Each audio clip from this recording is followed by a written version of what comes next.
tools that are appropriate to that step. So today we're going to look at this drawer that says use tools to document a person's story, goals, and care team. So on the next slide, you'll see what we have as we open that drawer.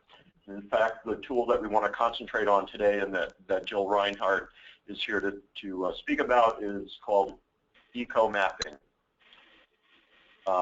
And you did hear a little bit about the other two that are on there at the in-person learning session. But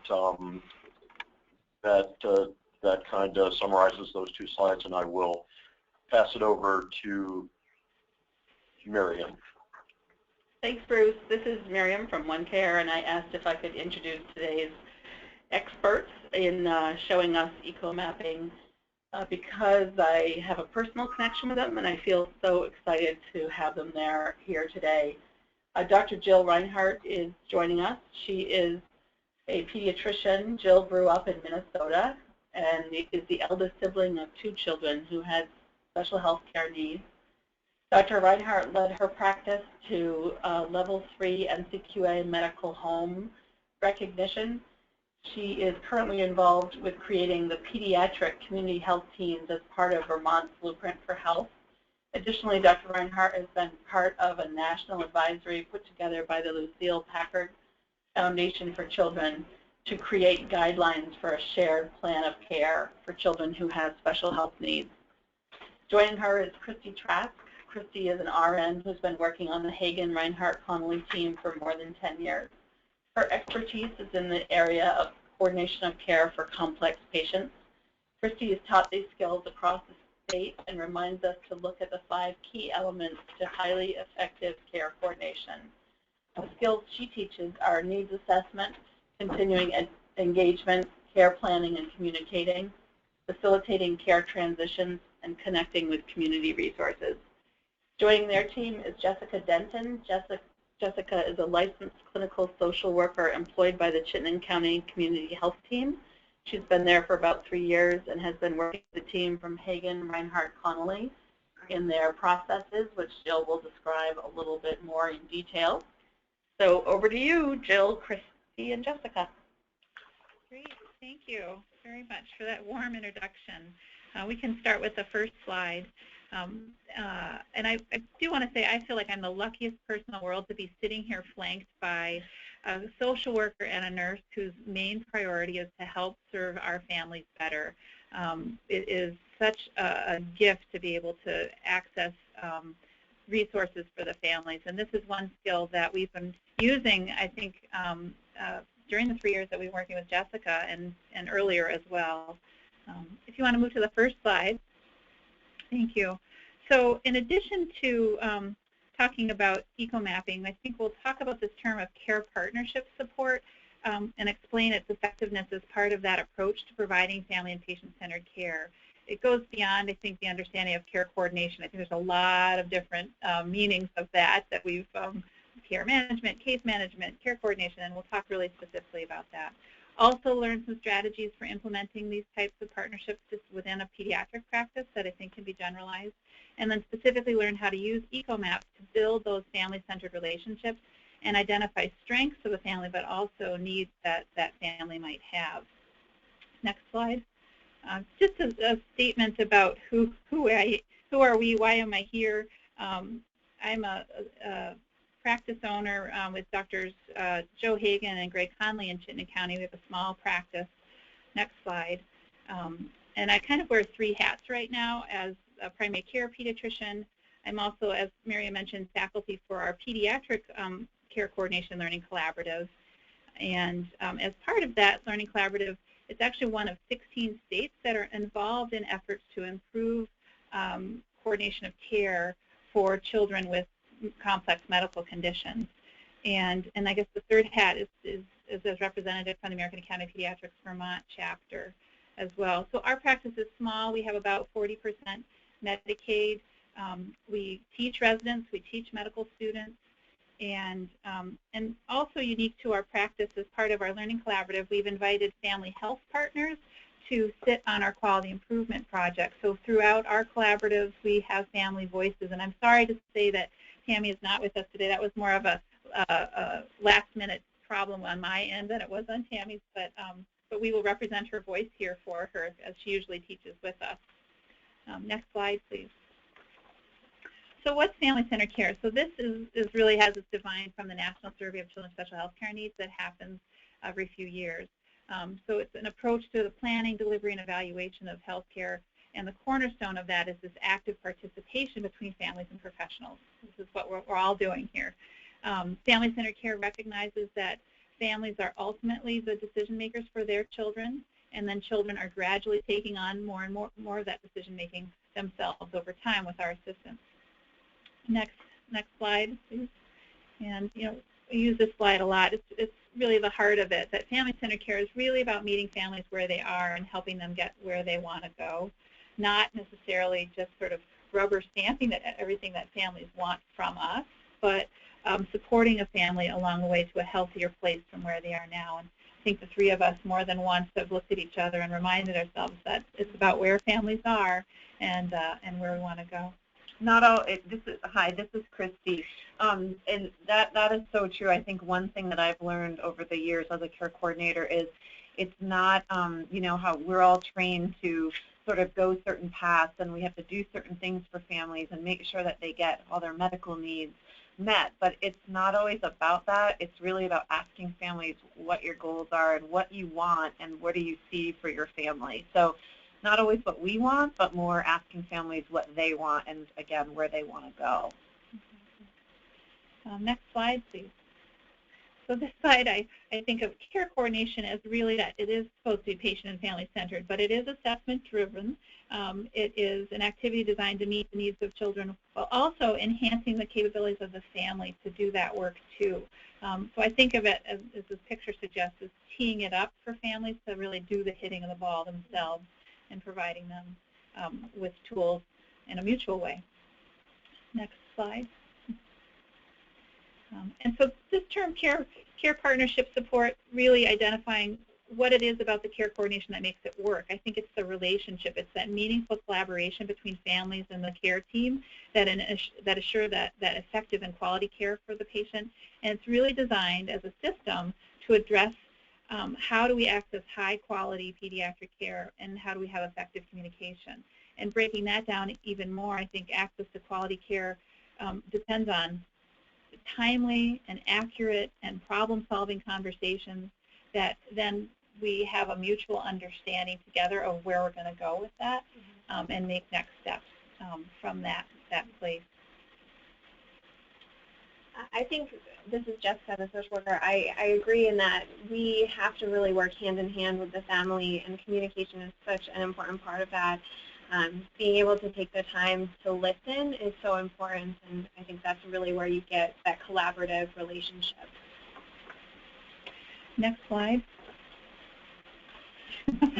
This is Christy again. So that's a picture of me, not my best, but so in terms of in terms of care coordination and how to sort of effectively do care coordination and provide families what they need, really it's about that needs assessment and understanding where things are with families and continuing to coordinate services for families, whether it's specialists or community agencies, and really being able to communicate and plan with families every step of the way. Connecting families to community resources and being able to sort of be that voice for families. I think one thing we hear from families a lot is, it's great to be able to have someone who knows my story and knows the history and I don't have to repeat my history or my child's story to multiple people. You sort of bridge that gap for families. So that connection with community resources in schools is so important. And my role is, which we're really working on, number 5, is transitioning those youth to adult care and making that a seamless transition. So again, families aren't having to start from square one, that an adult practitioner can pick up where their pediatric medical home left off. And I included that slide too because it really does have an evidence base behind it that these components really do improve care for families, both from their perspective and from utilization data, as you've experienced, I hope, in this collaborative. Next slide. So if our family were here, this is Tammy, one of Tammy's slides, but she has some really unique perspectives on why and how care coordination is important for her family. And she felt that this really broadens the subject matter expertise and it builds confidence in the relationship. She feels like she comes to the relationship as part of the team with knowledge to share with us, especially with children with unique genetic conditions. Parents are truly the expert on their child in all scenarios, but there's also often an education component that they're providing. And it's medically very critical for information to be shared across team approaches, especially with highly complex patients and families.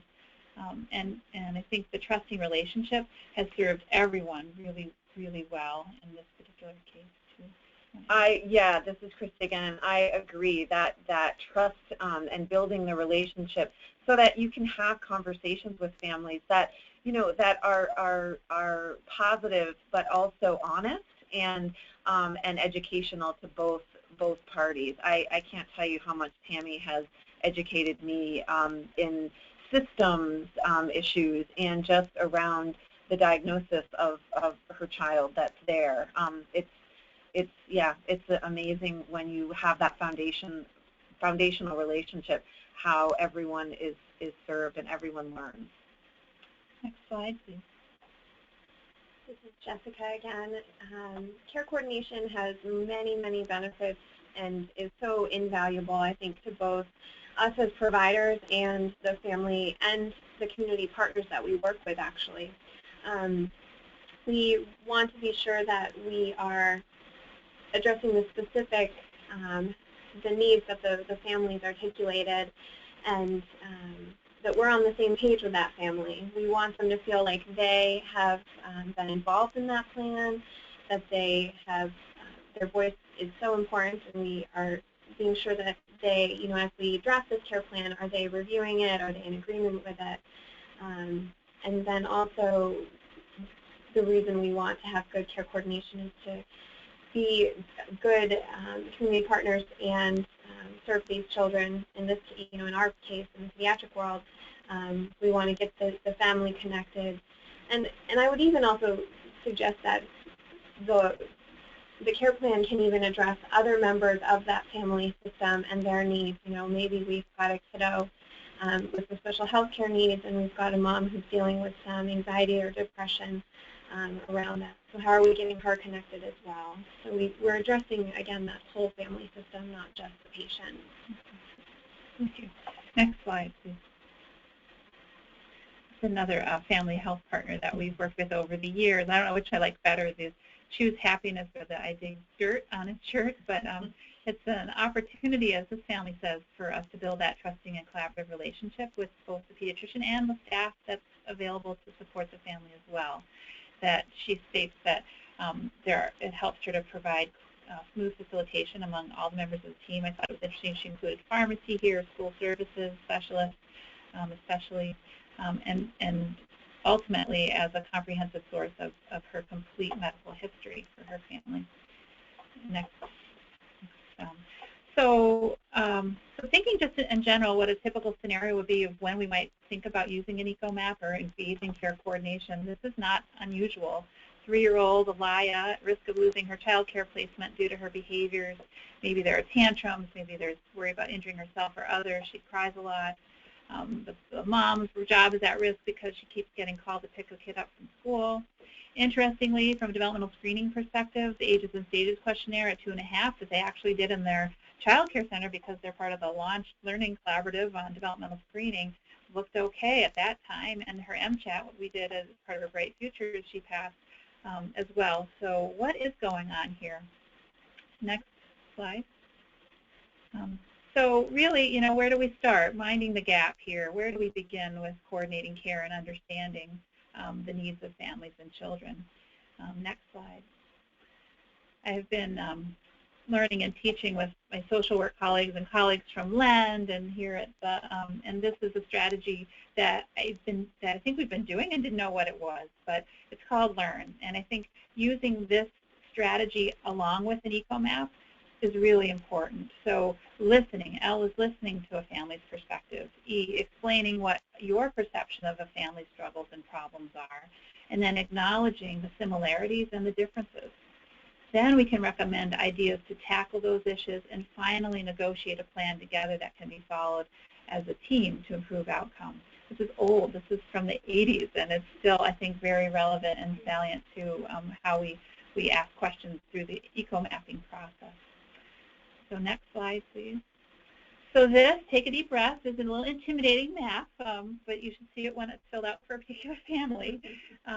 And the idea of an eco-map, this really started again in the 1980s with Ann Hartman and Joan Laird in the social work realm. And it consisted then of just 4 circles: family, social supports, community resources, and stressors. And then in the center was a genogram. So, you know, who's married to who, what gender they are, and family members. For purposes of eco-mapping in the medical home world, we have adapted it to really identify certain key areas. And for certain families, you will have different areas. But those that we'll be talking about in detail now include medical specialists, subspecialists, and multidisciplinary clinics, those types of places that families have access to, community services and state services, informal supports, and we'll talk more in detail, because if you ask a family, what's your informal supports, they'll be like, what are you talking about? It's not real language. For the pediatric world, child care; for the adult world, work, school, and then all sorts of financial support. And understanding what that center is, we ask a few basic questions, and maybe I'll go to the next slide first here. There we go. So yeah, so this is a tool. It's to help you gain a new perspective, hopefully to see the world from your patient's point of view. And it also allows you to bring in elements of the family-centered care and cultural competence that we're talking about into a family discussion, using this tool as a foundation. It helps us to use the knowledge of our resources. We also very frequently learn about resources from families and what they've had to access, and it's a two-way street learning tool. And I think another key of the eco-map is recognizing the strengths that are already set in motion. And just to emphasize that strength perspective a little more, the following slide, if you can advance. This is a work, and we've been teaching a little bit of Harper Brown from the Strengthening Families approach, identifying concrete things that families need that we can help to strengthen their ability to care for and serve their child, which includes simple things that may not be so simple, like concrete support in time of need, knowledge of parenting and child development, resilience, when families have capacity that we need to recognize that, social and emotional competence, understanding, and social connectedness. So that's really where we're trying to assess and understand with an eco-map, asking the family in the middle sort of exactly what would you like us to know about your child, what does he or she do well, like, dislike, and what would you like us to know about your family in particular, like cultural differences or values. And then at the same time, yep, we are looking at need and identifying where the gaps are in services, whether that's worries about development, social changes like divorce, homelessness, death in the family, educational, financial, legal needs, but really identifying that balance is key. Next slide, please. So back to our eco-map again, and we'll go through each of these areas in more detail. Next slide. So rather than sort of create a genogram like they did in the 1980s, we asked, who do you live with? And what that might mean, and that might be, next slide, there might be 2 households with people that live with as well. Next slide. This is an example of an eco map done in our practice, and it's not designed to be reading the little teeny bubbles. What I'd like you to notice here is this squiggly line in one of those, and that means that relationship's a tenuous one. It's not a stressful one. So not only do you identify who's in the home, or if there is a home where families are living, who do you live with, but also identifying what relationships are really strong. So a double line could be a really positive relationship, and then a squiggly one might be that's something that's really draining and difficult for a family. I think, this is Jessica, I think also as we are doing these tools with families, I sort of help educate a family about what this tool is before I even get drawing. I explain to them, this is an opportunity for me to get to know your family a little bit better, find out what's important to you as a family, and I also typically say, and in the meantime, you'll see me writing down some notes over here, because as I'm doing this tool, I'm assessing and evaluating for unmet needs, challenges that the family's been facing, and usually that opens up a deeper dialogue at the end of the creation of this tool that we start formulating goals from. Okay. Next slide, please. So we'll kind of highlight each of these areas in terms, and you would think, oh, medical specialist, that's when we should have the most knowledge around, but not necessarily, both from a logistical, do we really know every place this family has been? So I take this opportunity to really think about what is that family's understanding of the medical conditions that they are dealing with.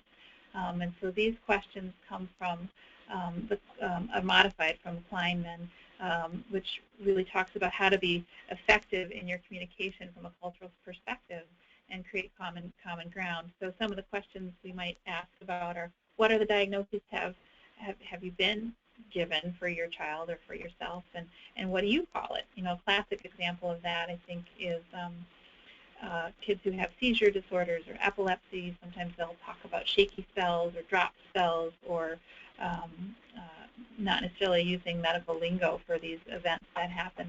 There's other episodes of that as well. What are you worried about? What are your child's or your challenges?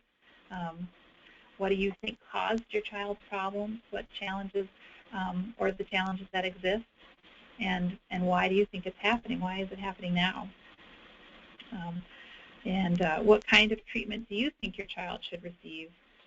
And what results do you hope for? I can think of an example of that is in the world of children with cerebral palsy, there are a lot of interventions that have evidence base, and then there are interventions that are out there that don't have an evidence base, and often, and so we've had more than one conversation with families who have grown up in a system or where really having hands-on, you're going to stand against that wall, kind of hands-on therapies, and there are names for these different types of interventions, that when in our system we look at that particular intervention and recognize from our data that over time those things don't hold up over time. So let's spend our time on other ways.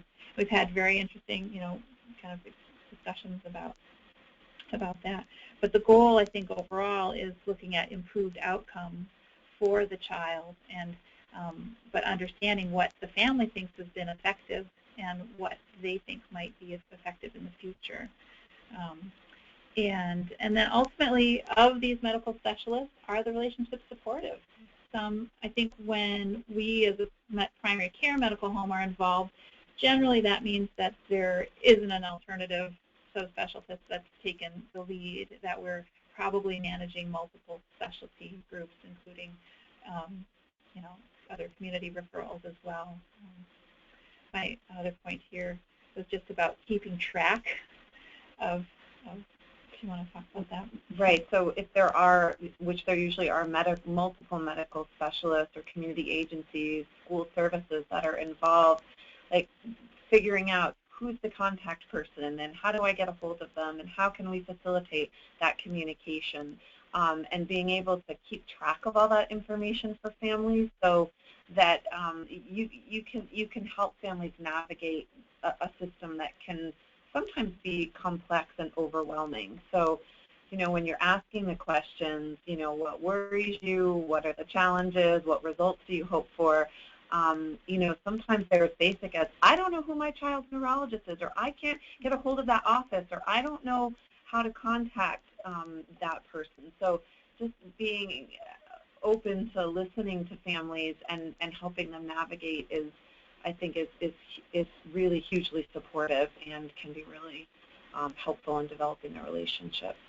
And creating that team of just names and contacts for a family is a huge tool as well, and I should be thought of as part of the care plan as well, and the EcoMap.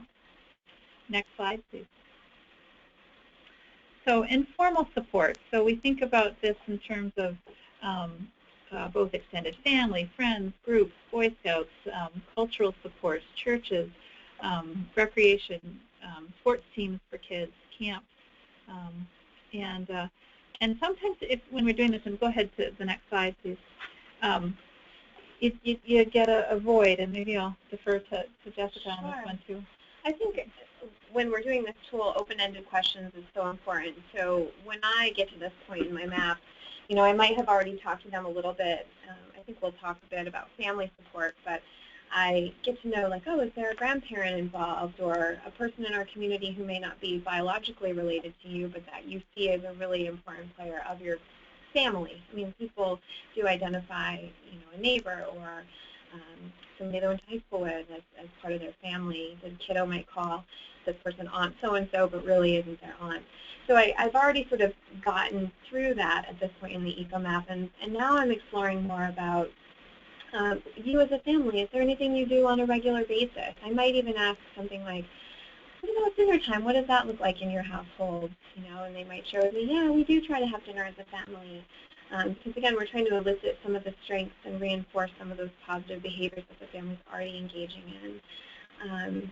I will usually say things like, anything you do in our community on a regular basis, like, do you go to the Y, or, you know, is there any groups that you participate in, or do you go to our community library?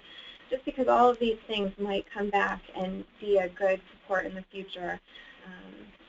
And also it's an opportunity to educate people about, you know, there are free events or free activities, or here's something, maybe here's a play group you could bring the kids to.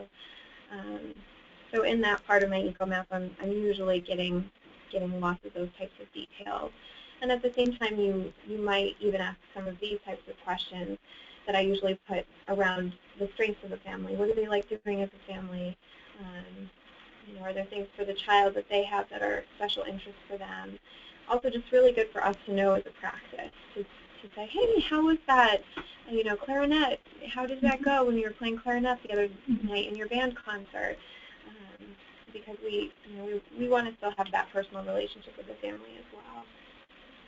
An example of informal sports, we had one of the nurses that we work with that talked about feeling like there was a big gap in this area, and she finally recognized that the family went camping every weekend, and that was such a family-centered for them positive experience, and really was an informal support, even though lots of other things weren't there. This was. Next slide. So for the world of pediatrics, we have a lot of care coordination needs with schools. You know, schools are the workplace for children, and I think of the understanding, I mean, for us to understand as an outside party who all the members are of a child's team, but for families also to recognize who's their case manager, who's the speech teacher, and then there's all these changes and transitions from birth to 3, and then triple E, and then the school system itself. So part of our job, I think, as in the medical home, is to help ease those transitions and prepare families for what it will look like between those stages of life as well. And I, again, can't tell you how much I depend on these two to help those connections with schools, specifically if I might be trying to gather more information about a child's behavior at school, or if we are looking more into assessing that child for ADHD, having both either Jessica or Christy be able to reach out to the clinical social worker at school or teachers, or really be another person to help create this side of information. I think, this is Christy, I think it's helpful too, an example of just a child transitioning from middle school to high school and, you know, sort of giving that warm handoff to the new IEP case manager or the school nurse around what the medical needs of that child are and sort of what the history's been, and just being able to have that conversation and support the family in that process. So that the parents or the caregivers aren't the ones that are filling in all those details. And because, you know, school nurses appreciate, you know, the medical lingo and the interventions that, you know, have happened in the past that have been helpful at school. And again, you're creating a relationship with that school team and the school nurse, and, you know, you'll find time and time again that you'll interact with that IEP case manager or school nurse or occupational therapist for a variety of kids that you see in your practice. Yeah, and the relationship building can't be stressed enough too, as well. Next slide. And finally, you know, this I really can be cumbersome for families. These two areas, both of financial supports that exist, but also all of the services that can be available. And this is just a fraction of ones that are available for children and adolescents, let alone what's available from the adult side of things. And I think, this is Jessica, when I'm getting to sort of get to know a family in this aspect of an EcoMath tool, I usually start out with kind of asking them, the family members, the adult family members, tell me about how you make ends meet, because sometimes these families aren't employed at the time, or, you know, so I try to be very careful about how I ask the questions, and again, in an open-ended manner. Tell me about how you get around town, rather than saying, you know, do you have a car? So under the financial side of things, it's usually a pretty fruitful conversation, and you have the opportunity to, even again, as you're assessing, okay, the family, does it sound like they're on 3 squares, or which is food stamps here? Maybe that's an opportunity to educate them and see if that's one of their goals, and could I help facilitate that for them? And seeing if there are anything else a family might be eligible for, like the child care financial assistance. And then also for this part of my map, I often uncover a lot of financial distress that's happening for a family that might be underlying some of the other challenges. And so if there's some work that can be done in supporting them with that, it's nice that that got uncovered via the EcoMap. And then under our community and state services, you know, I usually am asking things about, so tell me about, like, who's really important on your team, and do you work with any of these community partners? And I might ask us, you know, some specific pointed questions around, is Howard Center involved, or do you have any respite care at this time? As families, sometimes they forget, like, oh, that's right, I have a living skills worker, and they take Johnny out 2 days a week for 2 hours. And so it's helpful just to have an idea of what services they have at this time, and then also what might they be eligible for as we move forward together in our goal formulation. And again, I think under the community partner bubble, similar with our school partners, is around those relationships. As we are getting to know our families, we might say, oh, I know that person from Hunt Middle School, that's great, and we've worked together on with a family in the past. And so those types of connections, we just continue to build, and I think it benefits the family tremendously, because we've sort of developed rapport and continuity of the care that we provide, and so those school teams or those community partners trust us, and we can do even better work. Next slide. So again, back to our overall EcoMap, and so we use this as a template to share with people, and you're welcome to have this. I think people also have found it useful to create an EcoMap of your own practice. So thinking about your practice in the center and what are all the things that really are unique for where you're practicing. It gets a little trickier. I think as being a community collaborative, it might be really interesting to create a community map of what services are available within that community for you rather than we make ours around a practice. Just again as a way of identifying resources and gaps. And the next slide is completed. This was done by one of our parent partners, and she color-coded it for things that she felt were really family-identified resources, and then medical resources, and then the state kind of or school types of resources too. But you'll see family members in the center, service dogs included, and a whole map of things that have been helpful for her family. And the last slide is something that if you Googled right now, eco-mapping, you will see this. This is actually created by a parent in Dr. Rich Antonelli's practice, who is a colleague and mentor of ours for a lot of this great work. But again, I think identifying that there is a lot that families have to navigate, and if we can do even a little bit to help identify that road, I think we're doing a lot for families. And the last slide, just a summary of our sort of take-home points today. Really, that care coordination does improve care for families. I think it improves the feeling. As I said today, I feel so much more confident about practicing, knowing I have this capability to offer. The eco-map is a tool for, it's really a tool for creating these family-centered and culturally effective conversations. Just going into a home and saying, who's your, social worker here, that's not the intent.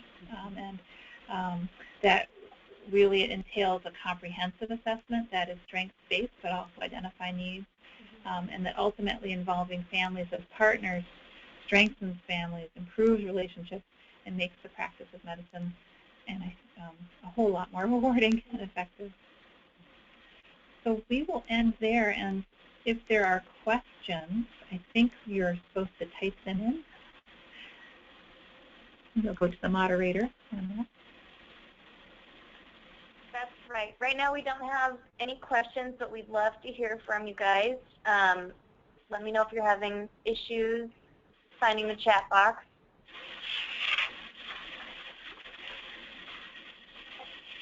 I have a question. This is Miriam, and I have a question from my team that I'm with here. Thanks for your presentation. We were thinking and writing down ideas about using this with an adult patient and then what the boxes or the circles might look like that we want to talk with them about. You brought to our attention thinking about things like the pharmacy and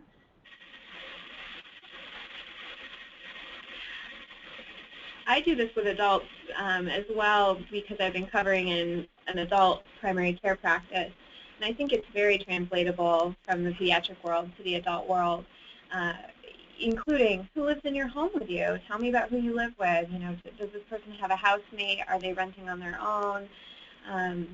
It's definitely the tool. I think it can be totally applied to working with adults.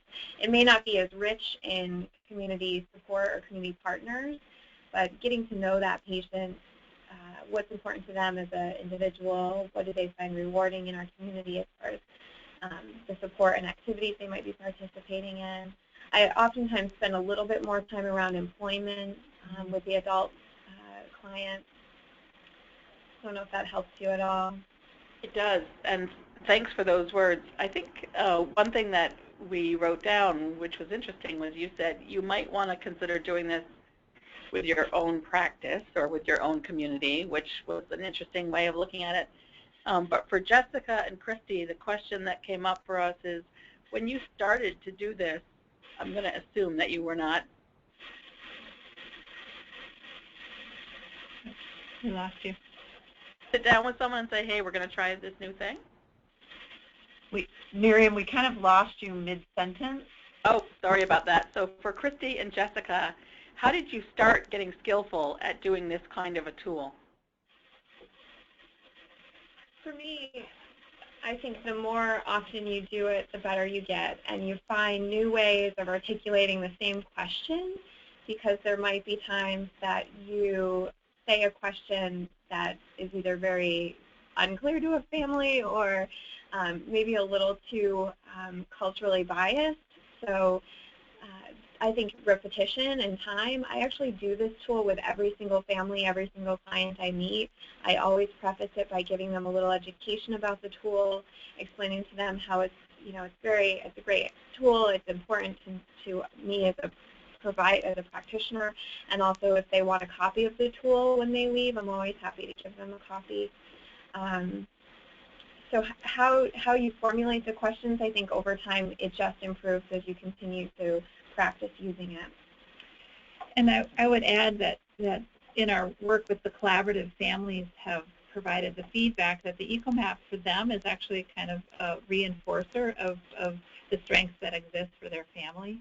We had one parent, Julie, who said, things are really rough. I look at the map. It's on my fridge. It's got all my contacts on it, and I realize I actually have a lot more than maybe I feel like I do at this moment, too. So it does serve families as well as us.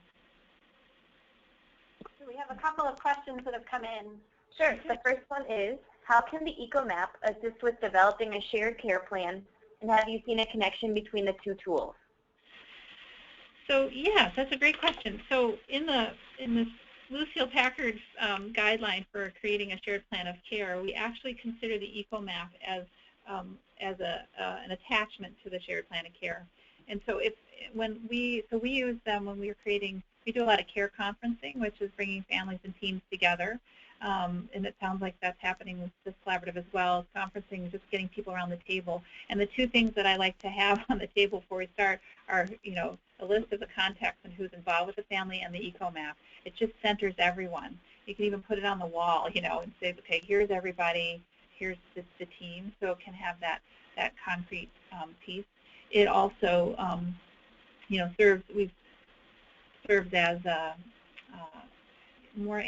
seen them be very specific with real contact information right in the EcoMap.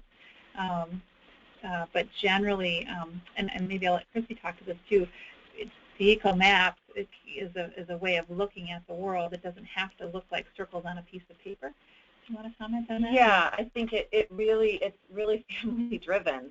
So it really serves, I think it's just you're trying to figure out with a family who's involved, is it effective, do we need to get others involved, where are those needs, and how can we meet them?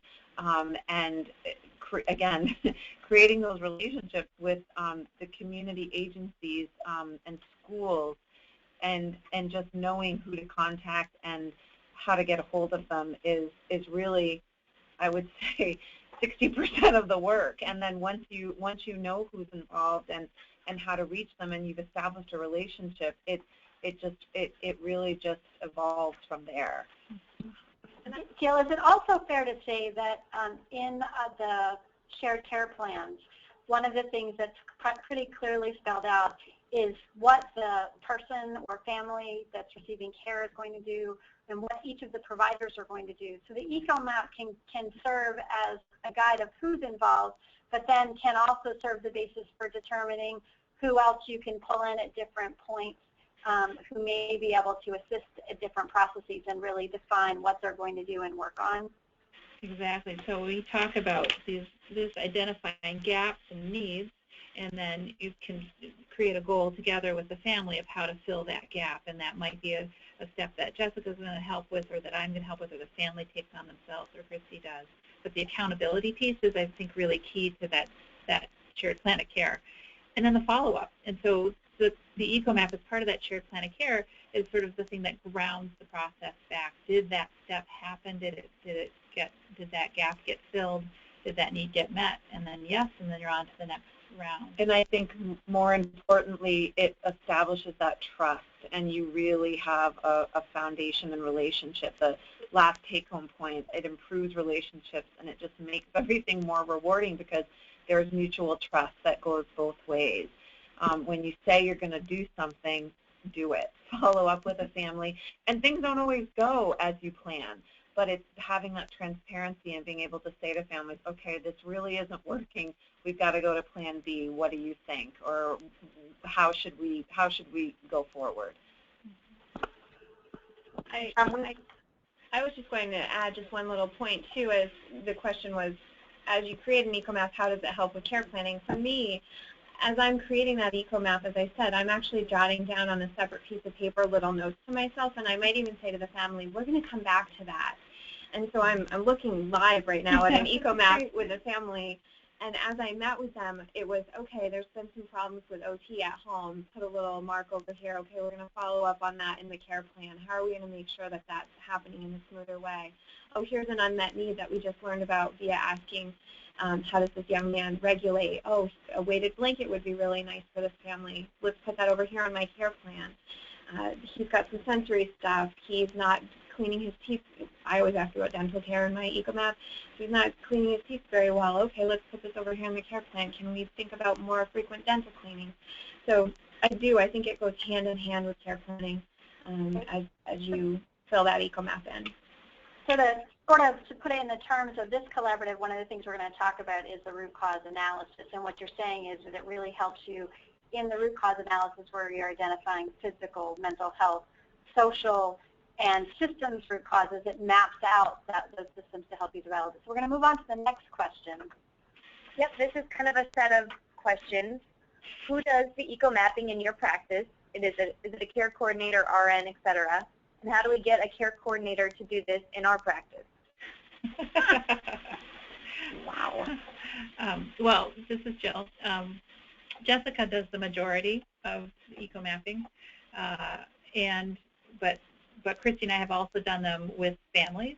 And the way we've sort of divided that is, I think Christy and I take on sort of the more medically complex kids, and Jessica takes on the rest. That makes sense. And I feel like, this is Christy, I feel like I do it in a bit of a more informal way than Jessica when I'm talking to families and figuring out who all is involved. I might not necessarily use the eco-map tool that we've been shown here, but I'm still assessing, all of the resources and agencies and subspecialists that are involved. And then as for how you get a care coordinator to do this in your practice, well, we certainly have in our little practice resource and support from Blueprint for Health for supporting some of Christy's time as an embedded care coordinator. And then we have a few hours a week of delightful time of Jessica's as well. We share Jessica across 4 other practices, 2 other organizations, but 4 total members. So this is they are brought to you in part by Blueprint for Health, I guess. That's how you say it. Okay, we have another question. When working together with the family to make the eco-map, do you hold the guide in front of you to know what questions to ask the family, or how do you remember how to hit all the points? For me, this is Jessica. I actually have a template that I created, and it's a very bare bones template. It does not have all those questions written in there. And again, as I said before, over time you just get more familiar with the tool. But my template has a big circle in the center that just is where I'm going to put tell me where you live, tell me about who lives with you. And then there are little squares around that big circle that are the financial supports and employment, strengths, what do you do for fun as a family, community agency support, health care and health teams, informal and family support, child care and school, and transportation. So the questions aren't there. Actually, at the very bottom, there's one question, tell us what you'd like us to know about your child. But these little boxes help me remember, oh, I forgot to ask about dental care, or, oh, I forgot to ask about how to get around town. So if you have a tool kind of laid out like this, it might help you as you're getting more familiar to use the tool. Yeah, I bet we could share a copy with you guys to send out to everyone. Great. We have another question. Who keeps the eco-map? Oh, cool. So this is a big question. So we have a copy that's scanned into our EHR essentially, and it's labeled. We have a bucket that is called care planning, and so anything. So we have an eco-map in there.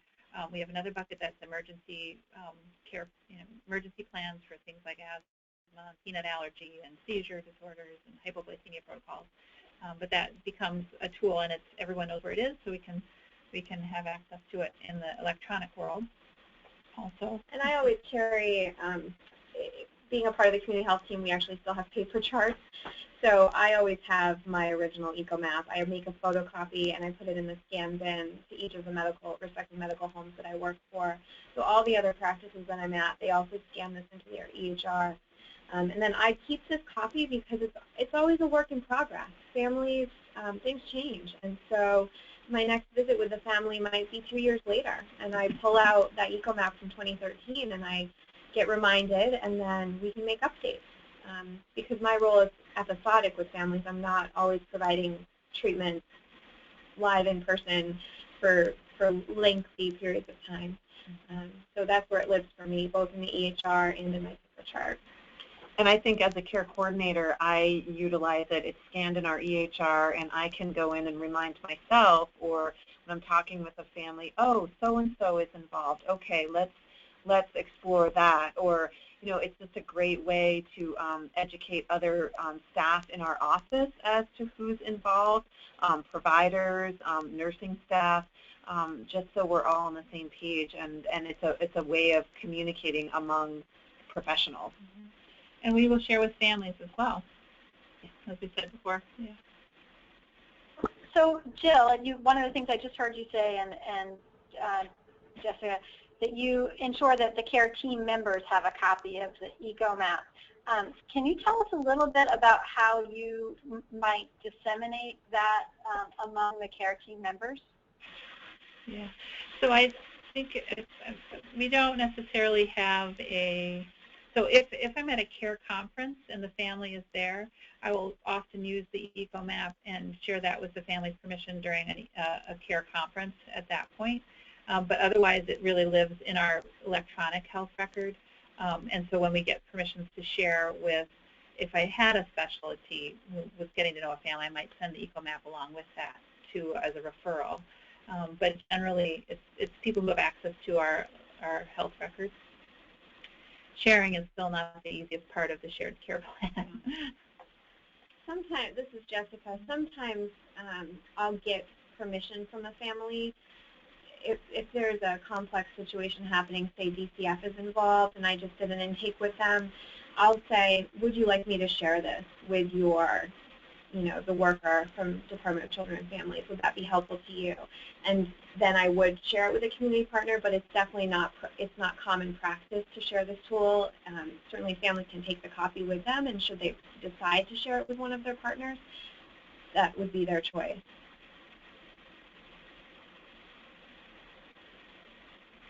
We have kind of a logistics question next. How long does it take, or how many visits does it take to create the EcoMap, and do you have any set timeline for updating it? This is Jessica. For me, I usually schedule an intake with a family for 60 minutes, 60, and typically the EcoMap takes 30 to 40 minutes of my intake visit. But you also have to remember I'm assessing, I'm asking deeper questions. I'm not just solely focused on let's fill in all these bubbles. I'm getting to know a family during that time. But typically an EcoMap takes one visit, which is usually 60 minutes, but 40 of that spent doing the EcoMap. And then I update it as needed. So I might see a family today, and then my follow-up work with them is via phone and email. And then a year from now, they come back and we have a new episode of care around a new unmet need. I would update it then. But if there are lots of things happening in a family system, like they have no providers, I'm updating it as new providers come on. Mm-hmm.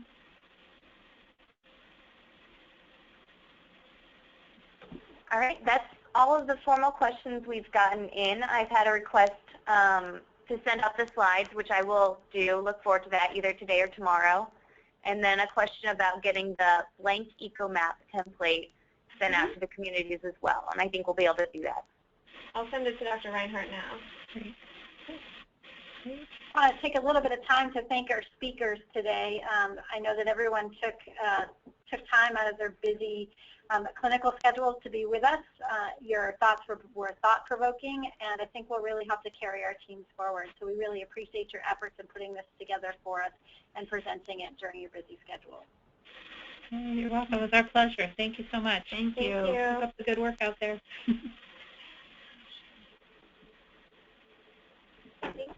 Thank you. Bye-bye.